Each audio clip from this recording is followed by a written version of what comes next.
Sorry about that. We're on the record now in Nevin versus Backus. This is case number 2213862. Counsel, if you could put your appearance on. Thank you, Your Honor. Michelle Ossick appearing on behalf of plaintiff Cynthia Nevin, who is present and seated to my right. Thank you. And just a matter for the record that I need to address before we get into the hearing proper today. I did receive a request from Mr. Backus on November 13th to participate by Zoom. So I need to address that for the record because the court denied his request to do that. And so I need to make a record of the reasons why. First of all, looking at the court rules governing video participation in hearings under MCR 2.4076, the court has to give reasonable notice of the mode and time of hearings. And in this case, we had a hearing back on September 6th, which was everybody's last appearance in court. Mr. Backus did appear by Zoom for that hearing. And at that time on the record, the court stated that this hearing today would be in person. And then the court also sent out the notice of hearing, which was mailed on September 7th and filed with the clerk on September 11th, which indicates that the hearing will be held in person. And it also indicates that the parties must appear in person. So in the court's view, it did provide reasonable notice. Today is obviously November 21st, so that's over 2 months notice for Mr. Backus to be able to make arrangements to appear here in person. So the court finds it did give reasonable notice as required under the court rule.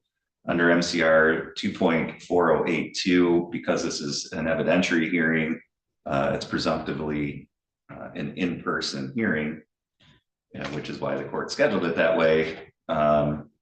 However, the court still has a discretion under subrule A1 to allow any party to appear by video conferencing.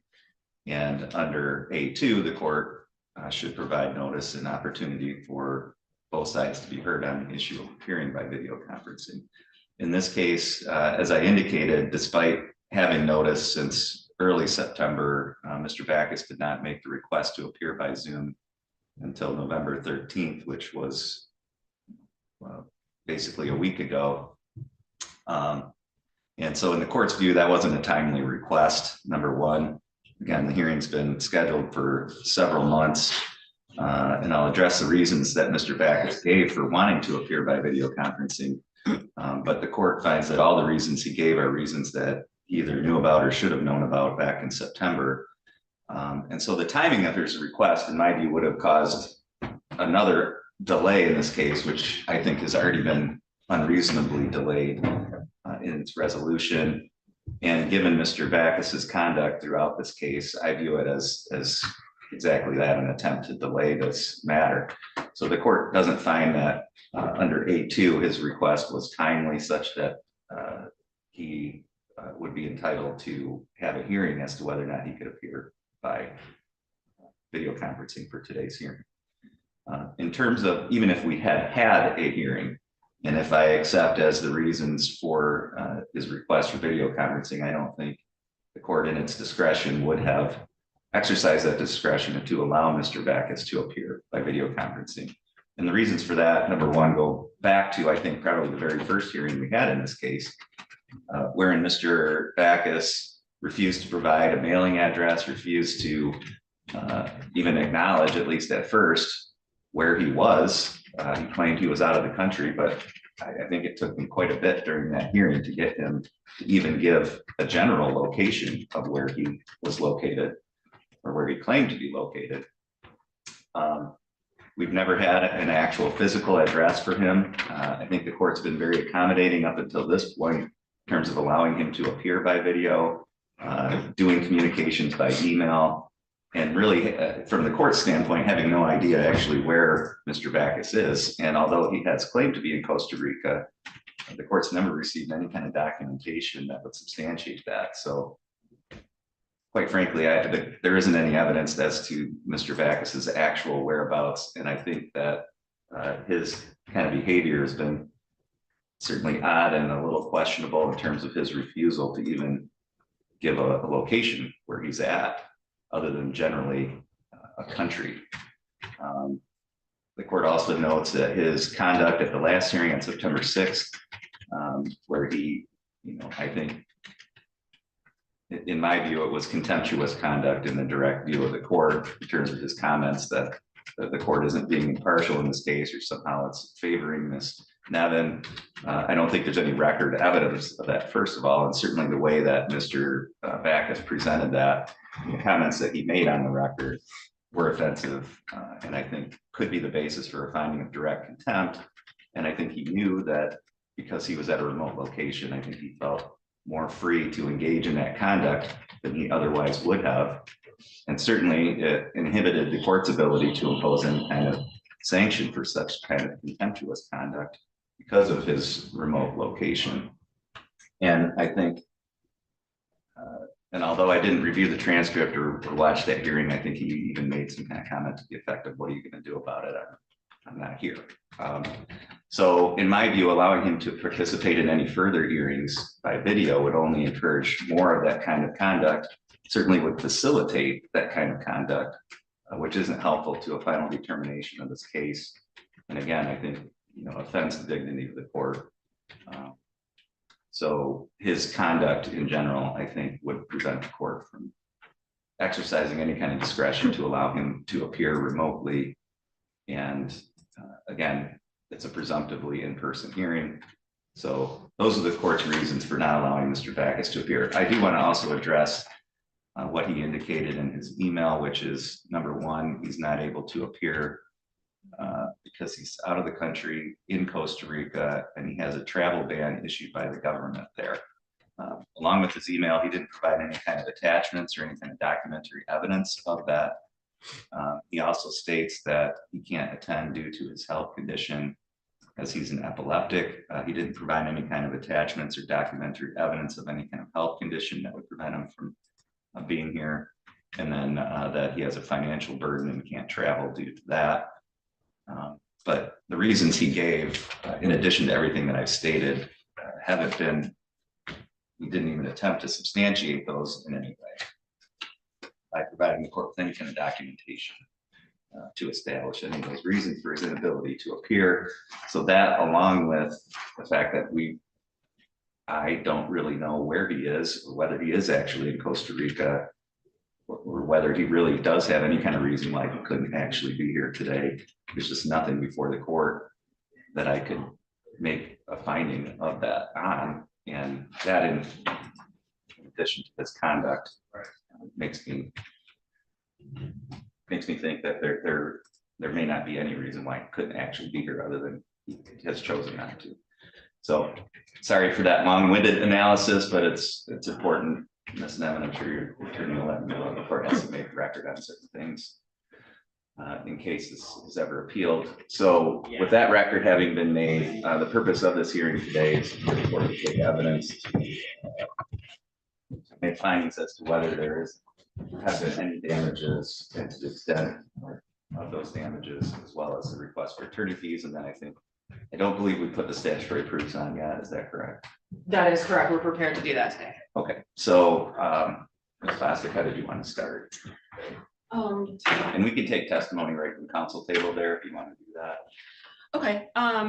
Yes, it's to the court's discretion if we'd like to start with the proofs, or if you'd like me to start with going through the evidence attached to the previously filed motion. Let's do that first, and let's do the statutory proofs last. Very good. Okay. So Ms. Nevin, if you'd raise your right hand, please. Do you solemnly swear or affirm the testimony you're about to give will be the truth, the whole truth, and nothing but the truth, so help you God? Okay. If I may approach with a stack of papers. Yes.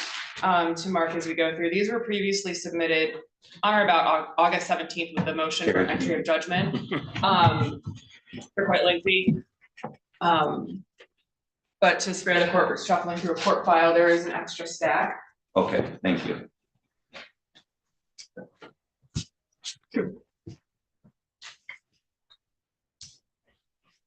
Ms. Nevin, could you begin by stating your name and spelling it for the record, please?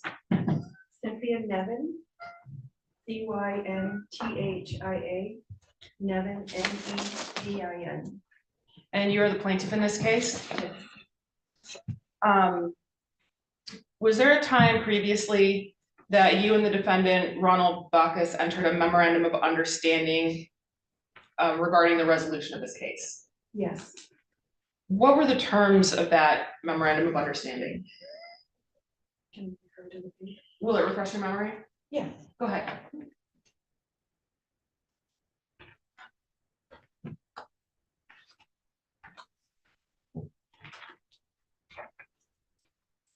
In this matter ordered by the court, and you were talking about the conflict resolution. Peter? Yes, and you needn't read it into the record. You can just generally describe the terms. It was, I pay Ronald Bacchus 52% of the appraised value of the marital home. I had 30 days to pay him after the appraisal report was sent. And I could return to the home after giving him 30 days to remain there to get it, all of his belongings packed up into vacant. I returned, 30 days, that was the agreement. He was to leave the home in good condition and leave all the appliances. And just, I was to keep my car. He mentioned a pistol. I have no clue about. But that's about it. And those agreements were written down into a memorandum of understanding at Conflict Resolution Services? Yes, And what date did that occur? that was August 23rd. And you both signed that memorandum of understanding? Yes, and Attorney Scott Isles and Attorney Jeffrey Lamont.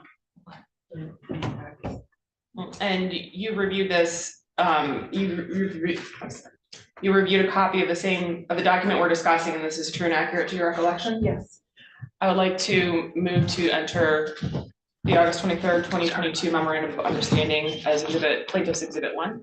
Okay, the court will admit that as -1.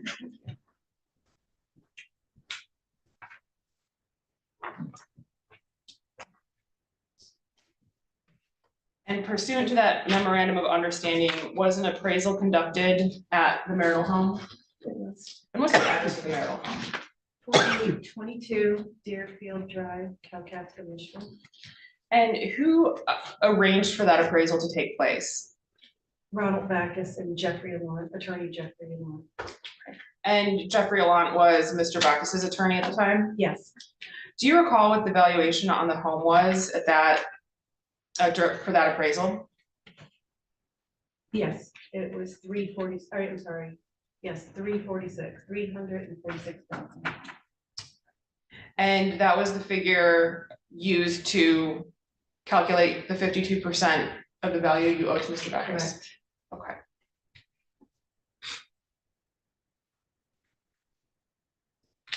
And did you have an opportunity to review that appraisal? I did. It was sent to me via email. I'd like to move to admit the appraisal of real property by James Delaplante dated 9/7/22 as plaintiff's 2. I just want to clarify one thing, and maybe I misheard it. On the face page, it says the value is 345. Is that what you said? I'm sorry, that's, yes, Okay, so 345 is the value. thank you. Okay, Yes. so we'll admit that as -2.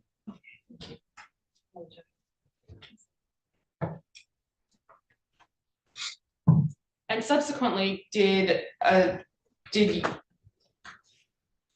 subsequently to this, more recently, did you obtain another appraisal on the home? I did. When did you appraise that? March. Okay, and do you recall who appraised it for you? Robert Bell, appraisal, it's, where is it? Actually, oh, okay, that's Robert Bell. So what, do you recall what his appraisal value came back for? $299. And did you have an opportunity to review his appraisal? Okay. Did you have, did you receive from him an explanation of the reduction in value between Mr. Delaplante's appraisal and his appraisal? Well, with he generally stated in his notes, without the appliances, the stairwell, the non-working garage doors, the split mini that was never, the air conditioner was never ever brought up because that was missing, the generator no longer working. Delaplante, the appraisal that Jeffrey and Ronald back, her owner, everything was working in good condition. So with everything not working in good condition, I'm assuming that's where he came up with it. And were you the owner who told Mr. Delaplante that everything was in good working order? No, I didn't. I wasn't. Ronald Backus was the one that lived there for 8 months. At the time that Mr. Delaplante did his Yes. appraisal? Okay. And did you have an opportunity to review Mr. Bell's appraisal? I did, yes. And so I'd like to move to admit plaintiff's 3, Mr. Bell's appraisal dated 4/9/23. Okay, and then just another clarification, that indicates 291. I'm sorry, yes. Okay. Okay, My so numbers are off. that's fine. I just want to make sure I don't want to be working off of different numbers. So, okay, so the court will admit that appraisal as plaintiff's exhibit 3, the Bell appraisal. Now, Ms. Nevin, you alluded to some things that were missing from the home, and we've previously had a hearing on this issue.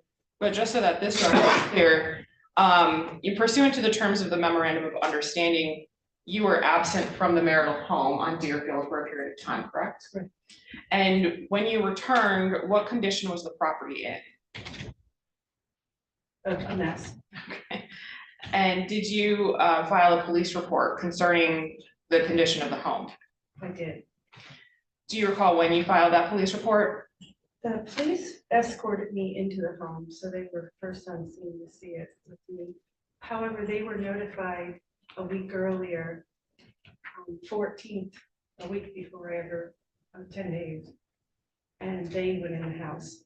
The state police was called at one point, the sheriff's department another time. They're the ones that seen this, in the shape it was. And did the police take a report from you concerning the condition of the home? I did a formal report over there across the hall on the 28th, the 20, I think the 25th or 6th And what month was that? of October 2022. And A few days after. did they prepare a report that you reviewed? I'd like to move to enter a report by the Kalkaska Sheriff's Office dated 10/28/22 as Okay, plaintiff's 4. all right. I just want to clarify a couple of things. So, Ms. Nevin, you said that the police, you believe, first went to the home on or about October 14th of 22? The neighbors had called the police and called me. Okay, They And then- went and looked in the windows and they thought it would be important to call the police. okay. So then you were there on the 28th, and that's when they did a report. I arrived on the 24th. Okay, That gave Ronald his 30 days to stay there after he received the money, okay. the gift. And Okay, so you're under the mediation agreement, the first day that you were allowed to be there was the 24th. Correct. And then, so you went there on the 24th, and then the police came on the 28th and did the report. The police were there. Deputy Hawkins, he met me at the end of the road on the 24th because of Ron's behavior via text to me before I ever got there. So I thought it would be important to have someone show up because he indicated in his text to me and anyone else that would listen that I shouldn't show up. He hasn't relinquished the home. He'll be out on the 30th. So I thought it would be smart to show up with the police officer, just in case. And he walked through the house, through the property, and he took note. I made a formal report on the 28th, 4 days later. Got it. Understood. Okay, so that's the report that you're offering as plaintiff's 4. yes, sir. Okay, the court will admit plaintiff's exhibit 4. Thank you. And you mentioned some money, Ms. Nevin, that was paid to Mr. Backus. I'd like to clarify that. So pursuant to the terms of the memorandum of understanding, you were to pay Mr. Backus 52% of the value of the home, correct? Correct. And did you pay that? We did. How much did you pay him? $179,400. is the equal to be 52%. And how were you able to make that payment to him? My parents took out a home equity loan on their home. And yeah, I'm sorry. please finish. And they had a cashier's check drawn up to Ronald Backus and Jeffrey Alon. And he sent it out. He received it he cashed it on the 23rd. Oh, what month and year? September of 2022. Thank you. And that, as soon as the report came out, my parents went to the bank, they had the loan and I'm to pay them back. Thank you. I paid the loan. Oh, thank you for clarifying that. Now, as you got, I'm sorry to interrupt. Can you just tell me, I was writing, can you tell me again the date that that was cashed? It was, he received it, the receipt is on the 23rd at Mr. Lawrence, Jeffrey Lawrence's office. I think it was David. And I'm not sure, but my parents were notified that it was cashed. Okay, shortly, so late September of 22. It was Exactly. cashed. I think Okay, my parents said something about 5 days later. thank you. Go ahead, Ms. Boston. thank you. So as you moved through the home and found things that had been damaged, did you need to call a plumber for any plumbing or sewer line work? I had to call a plumber. As you moved through the home and found things that had been damaged, did you need to call? Sorry. Thank you.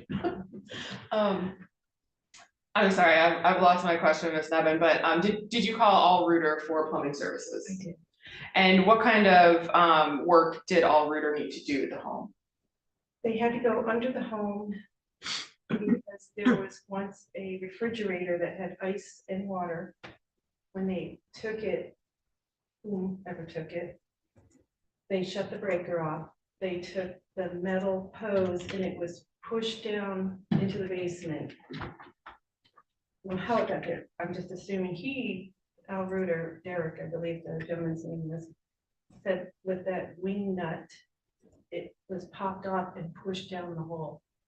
And the hot water heater was shut off and the circuit.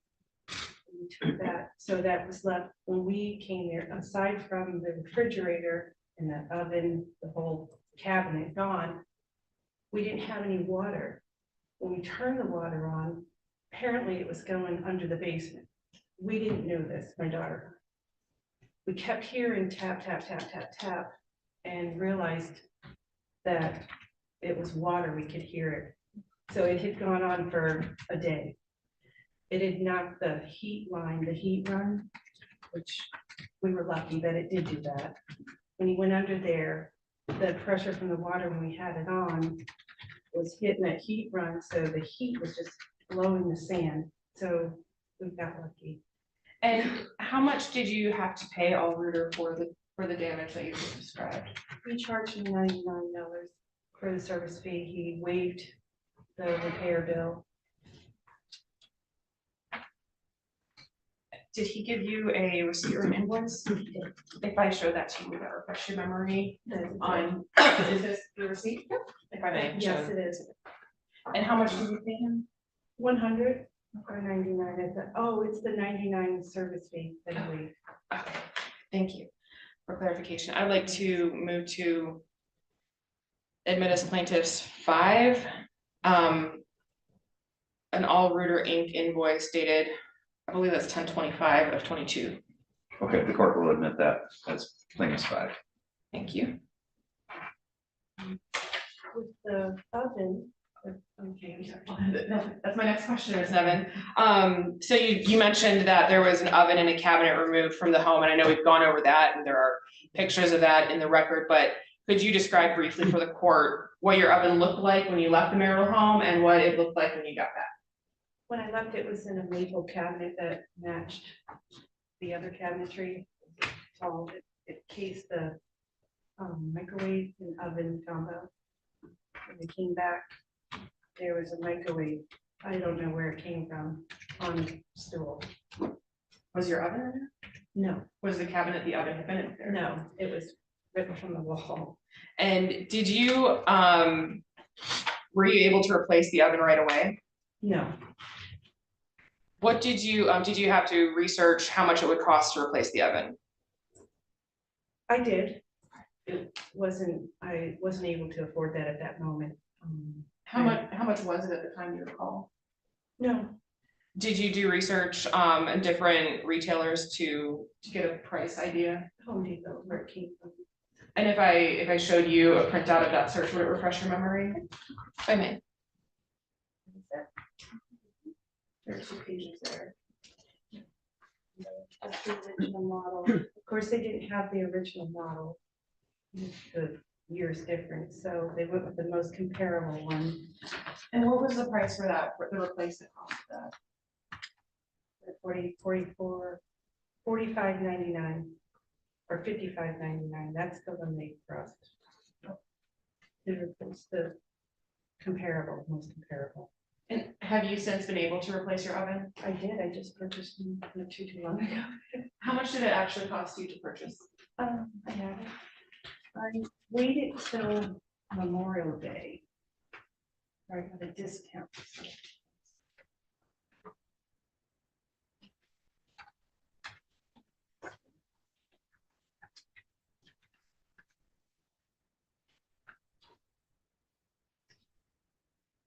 $2,071. That's the delivery. I'm sorry. $3,071.88. Did you pay anything additional for the delivery or the installation? No, the delivery was free, I believe. No, I wasn't charged for any delivery. Okay, and, well, first I'd like to move to admit the estimate as plaintiff 6 with her testimony of the actual replacement cost. Okay, we'll admit that exhibit has 6. I have recorded her testimony as to the actual amount. Thank you. And Ms. Nevin, I'd like to, one clarification did your homeowner's insurance policy cover any of this damage or loss? They wouldn't at first because it was Ronald Baptist is on the, until I'm divorced, I can't take him off of it. And it's considered willful destruction. They wouldn't work with me. They eventually did. But the depreciation value didn't cover everything. And do you recall how much they were able to cover? Yes, $7,000. $7,000. And I just, that's how I was able to get this. And I had to show that, or I was under the understanding that I had to prove everything that I spent the money on. So I sent them all the receipts, and I did get the garage door working because winter last year. So have you had an opportunity yet to replace your refrigerator? No. Could you describe the refrigerator that was at the home when you left and what refrigerator was there when you got back? When I left, it was a double door French door refrigerator.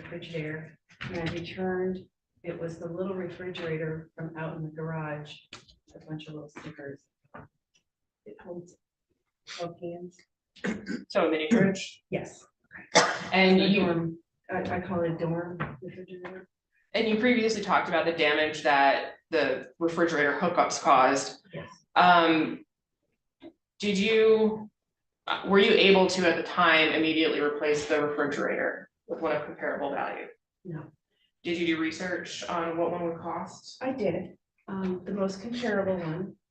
And I'm just gonna wait a little while for that. Okay, and do you recall what the price on that was to replace it? Well, if I showed you a printout of your research, would it refresh your memory?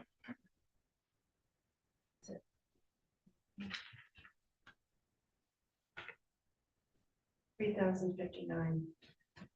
Prices went up. I'd like to move to admit plaintiff 7, the printout from Home Depot of the KitchenAid 27 cubic foot French door refrigerator. Or we'll admit plaintiff 7. Thank you.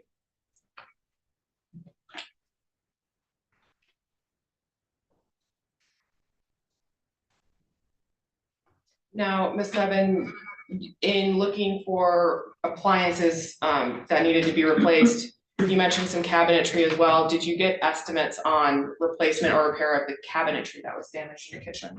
Yes, that was separate. When they do sell the oven combo, it has to be put into a custom cabinet. They did give me a second quote for that, and I think that was 2,100, but I'm not sure. Did you receive a quote from Home Depot for I that? did. And if I showed it to you, would that refresh you? Yes. They pulled up all the original things and did the most comparable. Yes, that's it.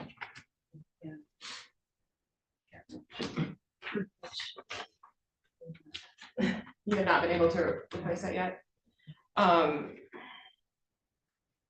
I'd like to move to admit as plaintiff's 8, the estimate from Home Depot is for 5 pages. It begins with a diagram of a wall oven set into cabinets, and it ends with an estimate of total charges of all merchandise and services. Got that. I just need a clarification. So, Ms. Nevin, that is what would be required to be put into place in order for them to install the oven. Correct. Okay. The court will admit. Thank you. Could I, because they're not putting in the cabinet themselves, they won't install it, they won't warranty the new oven. I So see. it's set in the box. We have it plugged up now, but it's sitting on an old cabinet. It's actually a drawer, but it works. So the cabinet installation is yet to come. Exactly. Okay. And you mentioned earlier garage doors. I'd like to go over that. What state were the garage doors in when you arrived back at the marital home? One was opened about 6 inches. The other was down and wouldn't do anything. We didn't notice the cables broken or dismantled. The keypads on the outside, that was completely gone. So was one of the keypads when you go in and hit the inside. The doors were buckled, and I had J&M Doors who originally installed them. They did come out. They said that the weight of the 10-foot doors being dropped down is most likely what buckled them, but they're not sure. But that was disconnected, the cable itself. The other one wouldn't go up or down. They did, however, for free, fix that one.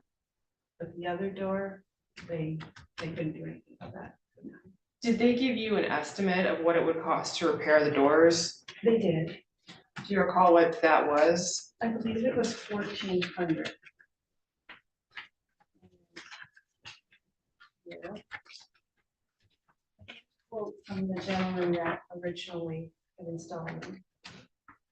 It was for $1,435.14, and it was to replace the bottom section and 2 of the panels, the hinge, the cable tensioners, and the transmitters and the wireless keypads. And did they also provide you with a receipt Yes, or an invoice for some services that you did pay for? I did have them come out a little bit later, 4/28 of this year in March. And they did it for a little cheaper, $1,372. And you paid that out of your checking account? I did. I have check number 003. Okay.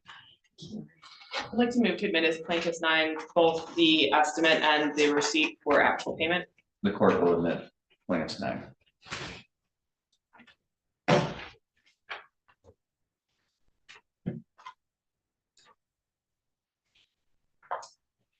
Ms. Nevin, was there an electronic air compressor on the property when you left? It was. And was there an electronic air compressor when you got back? No. Was that something contemplated as staying with the home at the time of the memorandum of understanding? I didn't think that it was. Okay. Is an air compressor something that's, that you had on your property, in your garage? Yes, And it was a stationary air compressor? it was mounted to the wall in the platform. Okay. Let's see. Did you research the cost of replacing the air compressor? Did you, I'm sorry, what was the air compressor used for? Tires. Anything that needed an air compressor, power tools. And something I didn't really think too much about. Okay. What did concern me, which was never brought up in any report, was the split need, the air conditioner on the wall. We had a contractor come take that out. And could you describe whether there was any damage when that was removed? Not damage, just a hole in the wall, where a pipe was. The pipe was in the pictures, the pipe was there. And that was the air conditioning system for the garage. Did that, In the appraisal of the home, that was going to be my question, yeah, so that was included in the appraisal of the home that with Mr. Delaplante? yes, Was the air compressor, if you know, is a fixture included in that appraisal? I'm not sure. Okay, is the air compressor something that you are looking to have the value of replaced for the home? I didn't think much about it. Okay. Oh, that's fine, what about a generator?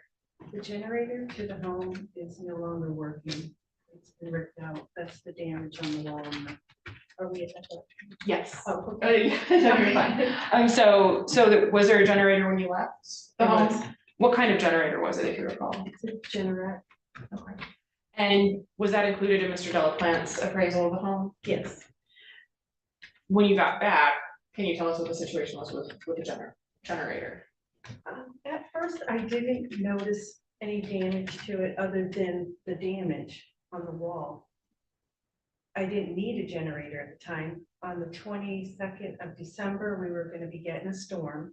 I did have it serviced, and the service tech who came out said that things had been pulled out.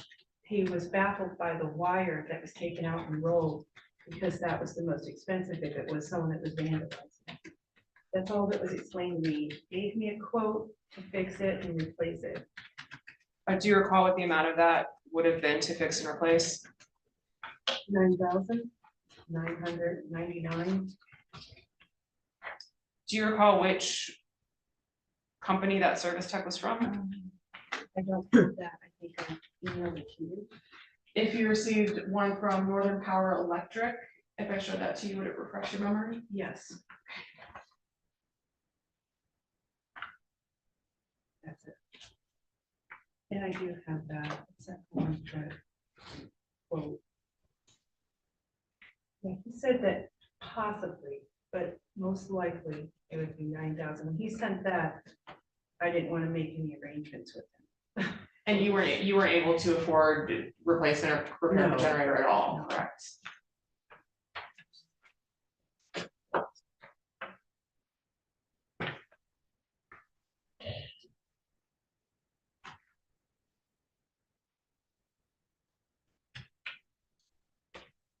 So the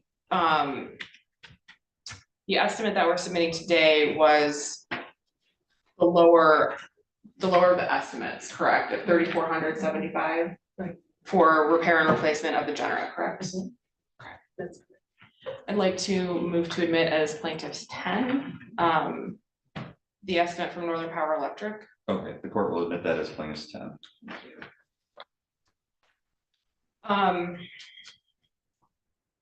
Now we talked about you mentioned the air conditioner, the mini split air conditioner in the garage. so it was the air conditioning system in the garage.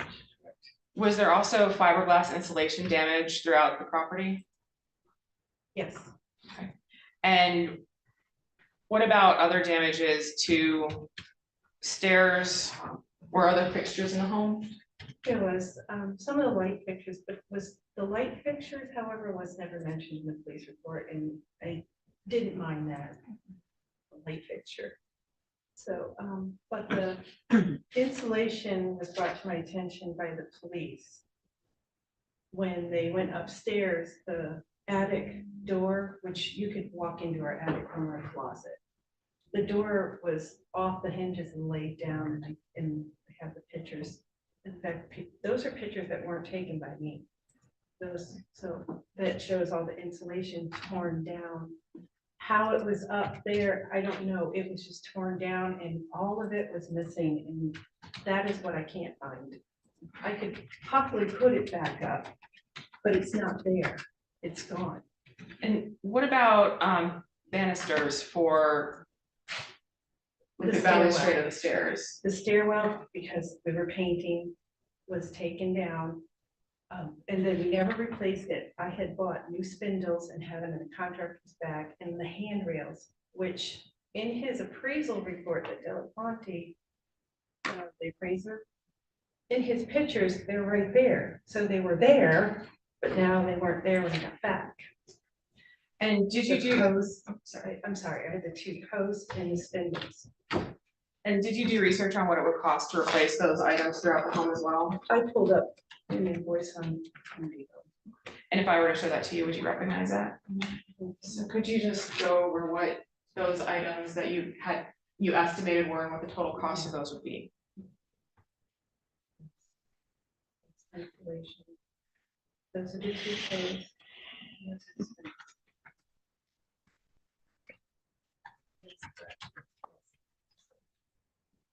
Let's move to admit plaintiff's 11. Court will admit plaintiff's 11.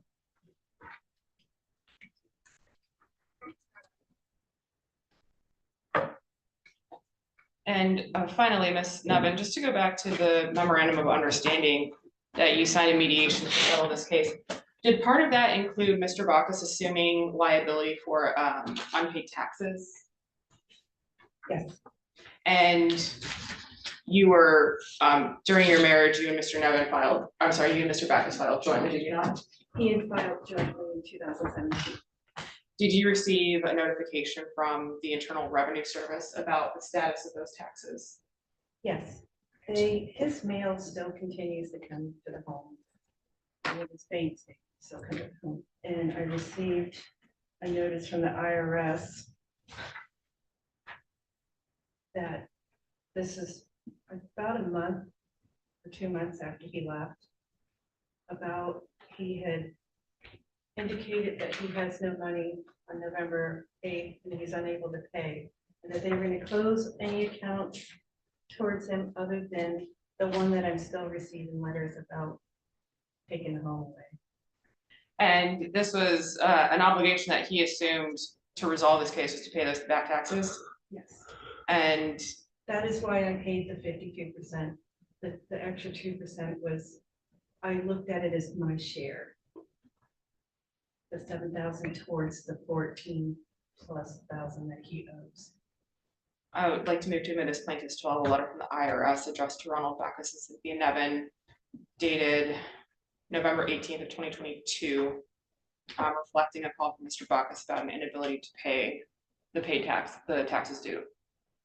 Okay, the court will admit plaintiff's 12. Thank you.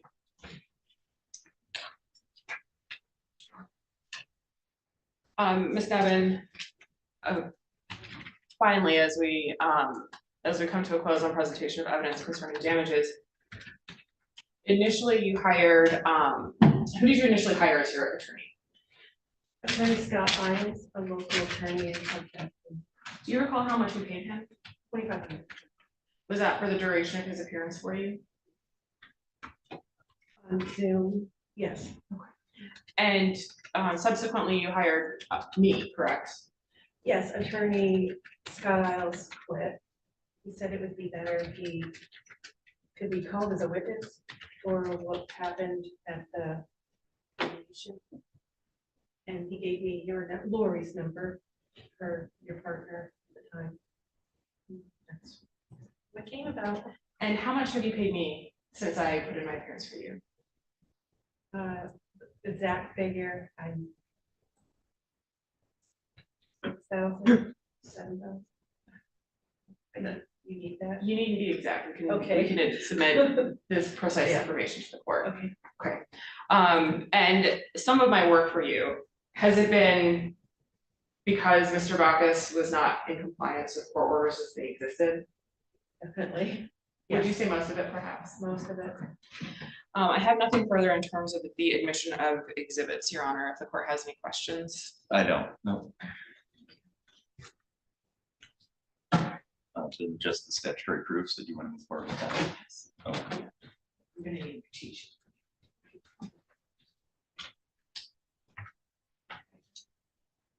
Okay. Ms. Devon, I'm going to ask you to say your name and spell it again, but I'm going to ask you to repeat the name if you have one. Cynthia Nevin, Cynthia Ann Nevin, CYNTHIA, ANN, Nevin, NEVIN. And you're married to Ronald Bacchus, correct? Yes, What date did you marry him? I married him October 30th, 1999, Where did you marry him? Providence, Rhode Island. And did you file this complaint for divorce? Yes, At the time that you filed it, were you a resident of Michigan for the 180 days prior? yes, Were you a resident of Kalkaska County for the 10 days before you filed it? yes, The statements that you made in your complaint, were they true then and are they still true today? yes, Has there been a breakdown of the marital relationship so that the objects of matrimony have been destroyed? yes, Is there any reasonable likelihood that the marriage can be preserved? no, Are you currently pregnant? no, Do you and Mr. Bacchus have any minor children together? no. Those are all the questions I have for the proofs, unless I've missed something. There's not gonna be spousal support as part of this, is that correct? Correct, that was waived in the MOU. Oh, that's right. that I one. believe it was. It's been addressed. At any rate, it's not requested by my client. Okay, all right, I'd like to take a couple minutes and go through the exhibits, because I'd like to rule on the damages here today, and so that you can prepare a judgment, and get this wrapped up. So if you'll just give me a little bit of time, hopefully maybe 15-20 minutes, and then the court will make its ruling for the record, which you can incorporate into the judgment. Thank you. Okay, all right, so we'll take a brief recess, the court will be back on the record as soon as possible.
Okay, we're back on the record. I did have a chance to go through the exhibits as well as the file generally and plaintiff's motion, as well as the law that applies to this issue. First of all, the court did hear the testimony of Ms. Nevin. The court finds based on that testimony that the statutory grounds for divorce have been met, so the court will grant the divorce based on the statutory proofs. The main issue, of course, that we're dealing with today is the mediation agreement that was reached between the parties and the damages resulting from the defendant's breach of that agreement. And first of all, the court does find that the defendant breached that agreement, and in particular, two portions of that agreement. Number one, that Mr. Backus agreed to leave the home in good condition. And number two, that he agreed to assume responsibility for all outstanding IRS debt. And in this case, well, in all cases, courts have generally broad discretion in resolving domestic relations actions using its equitable powers and dividing up property using its equitable powers. Courts are bound by agreements that are reached by the parties. The court isn't to look into the terms of those agreements themselves, but the court is merely to determine whether or not that agreement was properly entered into. And if there is no evidence of fraud, mistake, or duress, then parties are bound by their agreements, including mediation agreements. In this case, the court can't find that there was any kind of fraud or duress on Mr. Backus's part. Number one, the terms themselves seem reasonable. Leaving the home, which Mr. Backus did have possession of in good condition, is a reasonable term. That's not something I think that someone would generally be under duress or some kind of mistake or fraud to agree to. And then the court finds Ms. Nevin's explanation for why Mr. Backus would assume the IRS debt, gave up 2% on the value of the home. To me, on its face, that makes sense. So those two provisions on their face don't appear to me to be the types of provisions that would be breached as a result of some type of fraud, mistake, or duress. Again, Mr. Backus, although he requested to appear by Zoom, the court did not allow that. He's made the choice not to appear here in person today, so he hasn't contested this agreement in any way. It's being brought about by fraud, mistake, or duress. The court also notes that Mr. Backus was represented by counsel during the negotiation of this agreement, which again would be for further evidence that it wasn't reached as a result of fraud, mistake, or duress. So the court finds that the agreement's valid, it's enforceable as part of the judgment of divorce. Mediation agreements and settlement agreements generally are enforceable as contracts in divorce actions and can be enforced by the same court that has jurisdiction over the divorce action. In this case, the agreement called for Ms. Nevin to make a payment of 52% of the appraised value, and in exchange for that, Mr. Backus was to agree to turn over possession of the home, including the appliances, within 30 days of payment. And so in this case, Ms. Nevin testified that that payment of 52% was made to Mr. Nevin sometime at the end of September. September 23rd is the date on the check, and we don't have testimony exactly as to when he cashed that check, but she did tender payment as required under the agreement within the time required. So Ms. Nevin performed her part of that contract, and so then Mr. Backus had 30 days to turn over possession. And so if the check was tendered to him on September 23rd, then it makes sense that October 24th would be the date of Ms. Nevin's ability to take possession of that. In my view, Mr. Backus, whether or not he stays in the home until October 24th, has an obligation under the mediation agreement to maintain that home in good condition until the 24th. So whatever he needed to do, whether that was staying in the home, having protection or some kind of oversight of the home if he wasn't going to be there to make sure that it wasn't vandalized or damaged in some way outside of its presence. And certainly he had an obligation not to commit any damage to the home himself. But all of those things, in my view, leave the responsibility solely on his end up until October 24th to make sure that that home is in good condition and that all the appliances remain in the home. I think had Ms. Nevin waited, a month or 2 months or however long after the 24th to take possession, there might be a better argument that the condition wasn't the result of some type of fault of Mr. Backus. But in this case, because she did take possession immediately when she was able to, and the home was immediately not in good condition, again, I find that to be the fault of Mr. Backus, either directly because he did inflict those damages on the property himself, or he didn't take proper precautions to make sure that the home remained in good condition when he wasn't there prior to Ms. Nevin taking possession. I think also the fact that the neighbors called the police on October 14th, which was well in advance of Ms. Nevin's ability to take possession, and that there were already damages to the home at that time, again, I think further shows that Mr. Backus either did this himself or he failed to take appropriate actions to make sure that the home remained in good condition in his absence until it was time for Ms. Nevin to take possession. Either way, the court finds that the fault for the damages rests squarely with Mr. Backus. So then the question becomes, what are the damages as a result of Mr. Backus's actions? And the court finds that the uncontroverted evidence submitted here today through the testimony of Ms. Nevin, as well as the documentary evidence, establishes the following damages: $100 for water damage based on the removal of the refrigerator and the failure to properly secure any of the water lines that were attached to that. The replacement value of the oven, $5,599. The replacement value of the refrigerator, $3,059. The replacement value of the cabinets, $2,068.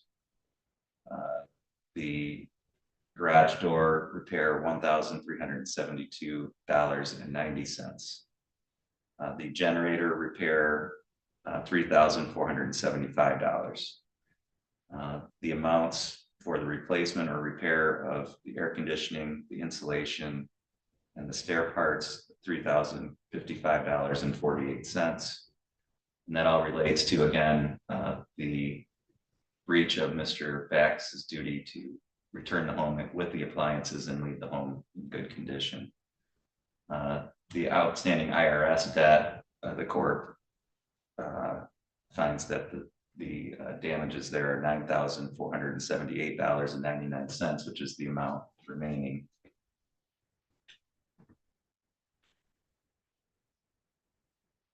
The court finds that those amounts should be offset by the amounts paid by insurance, and the testimony that we have for that is $7,000.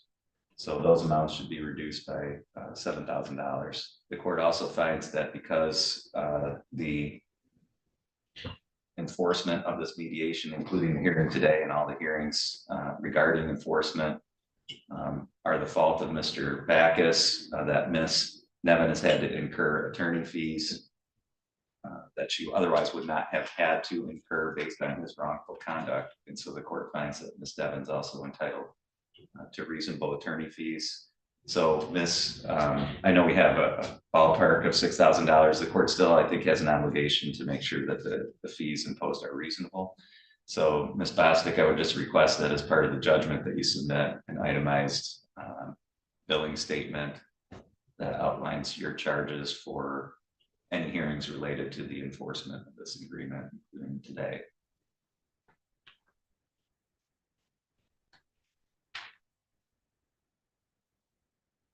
I think that covers all the issues. So Ms. Bostic, I would just request that you then prepare a judgment of divorce that reflects the ruling of the court today. In that reflects the award to Ms. Nevin of those amounts for damages, as well as the attorney fees. Is there anything else that I missed? No, I don't believe so. I believe our motion hit all of that and left it to the courts, just exercise of discretion in equity on balancing the damages with the diminished appraisal value as well. So I think if these amounts are intended to fix the actual replacement, fix the damages, repair missing things, and to by that bring the appraisal back up, is that the court's view? Yeah, I mean, because Ms. Nevin testified that the appraisers, his view of the diminished value was because of the damage and the missing appliances. So my view is that once those things are fixed and replaced, that the home should be that should bring up the value based on the testimony that I heard. Thank you. Okay, thank you. That's all for today.